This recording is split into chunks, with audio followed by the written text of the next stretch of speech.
मध्ये आपलं पुन्हा एकदा स्वागत। अभिजित दिपके कॉक्रोच जनता पार्टीच्या यशानंतर सध्या देशभरातल्या घराघरात पोहोचलेलं हे नाव। मात्र आता हे युवा नेतृत्व आपल्या सोबत असावं यासाठी दोन्ही शिवसेनेची रस्सीखेच सुरू झाली आहे। उद्धव ठाकरेंनी सर्वप्रथम याची सुरुवात केली। दिपकेंच्या आंदोलनामध्ये ठाकरेंनी त्यांची भेट घेतलीच। अगदी रामरक्षा आंदोलनातही दिपकेंचा उल्लेख केला। मुंबईसह राज्यात ठाकरेंच्या शिवसेनेकडून दिपकेंच्या समर्थनार्थ आंदोलन करण्यात आलं। दिपके आणि ठाकरेंची ही चवळी पाहून आता शिंदेची शिवसेनाही सरसावली आहे। शिरसाटांनी आंदोलन यशस्वी झाल्यावर लगेच दिपके कुटुंबियांची भेट घेत ते नातेवाईक असल्याचं सांगितलंय। तर बच्चू कडूही दिपकेंची भेट घेऊन आले, चक्क त्यांनी पेढाही भरवलाय। दरम्यान आता ठाकरेंचे बडे नेते खैरेही दिपकेंच्या घरी भेट देऊन आलेले आहेत आणि त्यामुळे दोन्ही शिवसेनेमध्ये अशा रीतीने रस्सीखेच सुरू असल्याची चर्चा सुरू झाली आहे।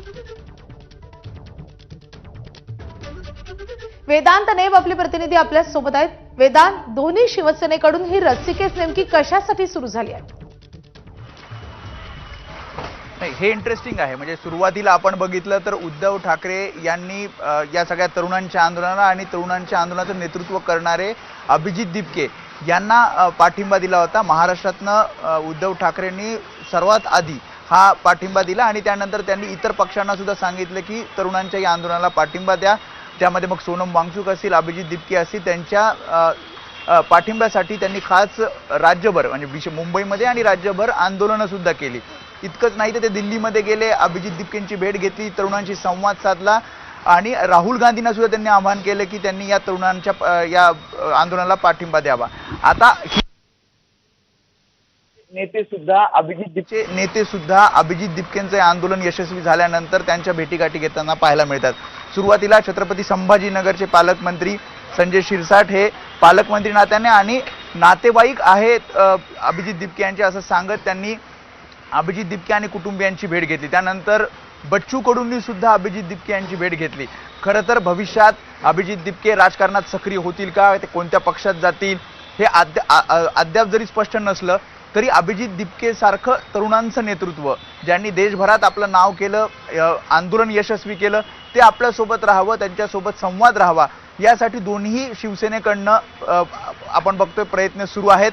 त्यामध्ये आपण बघितलं चंद्रकांत खैरे सुद्धा काल अभिजित दिपके यांच्या घरी गेले, त्यांच्या कुटुंबियांशी भेट घेतली, उद्धव ठाकरेंसोबत त्यांनी फोनवर संवाद साधून दिला आणि आपण वारंवार बघितलं अभिजित दिपकेंनी सांगितलं की उद्धव ठाकरे यांनी म्हणजे महाराष्ट्रातनं उद्धव ठाकरेंनी नेत्यांमध्ये वारंवार संवाद साधला। आंदोलनाच्या वेळी सुद्धा हे आंदोलन कुठल्या म्हणजे आपण जर बघितलं त्यांच्या भूमिका वारंवार आपण बघितल्या आणि या सगळ्याच्या पार्श्वभूमीवर आपण बघतोय दोन्ही शिवसेना अभिजित दिपकेंना सोबत ठेवण्याचा प्रयत्न करते। आता यामध्ये अभिजित दिपकेंचं जे आंदोलन होतं ते सत्ताधारी भाजप विरोधात होतं।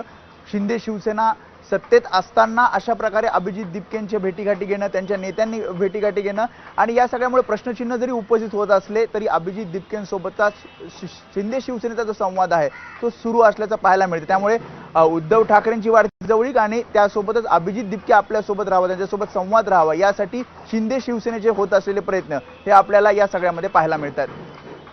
वेदांत, धन्यवाद या सगळ्या सविस्तर माहितीसाठी।